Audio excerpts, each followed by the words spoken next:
सकाळनंतर आता पुन्हा सायंकाळच्या वेळेस पावसाने आपली हजेरी लावलेली आहे। दमदार हजेरी पावसाने लावल्यानंतर ठाण्यातील वंदना परिसर या ठिकाणी पाहू शकतात गुडघाभर आता पाणी साचायला सुरुवात झालेली आहे।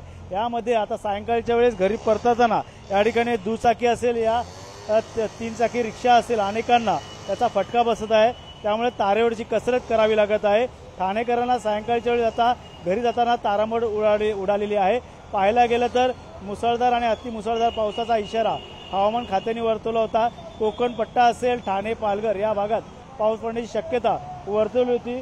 त्याप्रमाणे आता पाऊस या ठिकाणी पडताना आपल्याला पाहायला मिळतोय। त्यामुळे गुडघावर पाणी या वंदना परिसरात आता साचलेलं चित्र पाहायला मिळत आहे। त्यामुळे महानगरपालिकेकडनं एकीकडे सक्षम पंप देखील लावण्यात आला आहे, त्याचा देखील निचरा करण्याचं काम या सक्षम पंपाकडनं होताना आपल्याला पाहायला मिळत आहे। मात्र सध्या तरी वाहनं या पाण्यातनं आपली वाट काढताना पाहायला मिळत आहे। त्यामुळे नक्कीच मोठ्या प्रमाणात पाऊस झाला तर त्या ठिकाणी नेहमीप्रमाणे सखोल भागात वंदना परिसरात पाणी साचतं। त्याप्रमाणे आज देखील त्या ठिकाणी पाणी साचल्याचे चित्र पाहायला मिळत आहे। मात्र नाले सफाई असेल रस्त्याची कामं असेल ही पूर्णतः ठाणे महानगरपालिकेने 30 आणि 31 मे पर्यंत डेडलाईन दिली होती। त्यामुळे नाले सफाई कितपत योग्य झाली याचा देखील दावा आता फोल ठरलाय का असंच म्हणावं लागेल।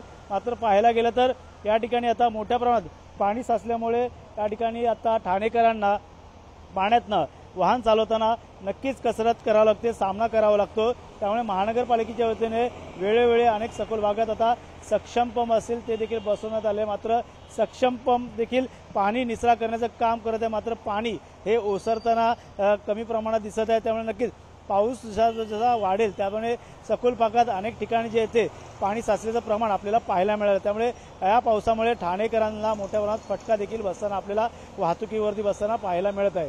कॅमेरा खंडूसह गणेश सुरा, TV9 मराठी, ठाणे।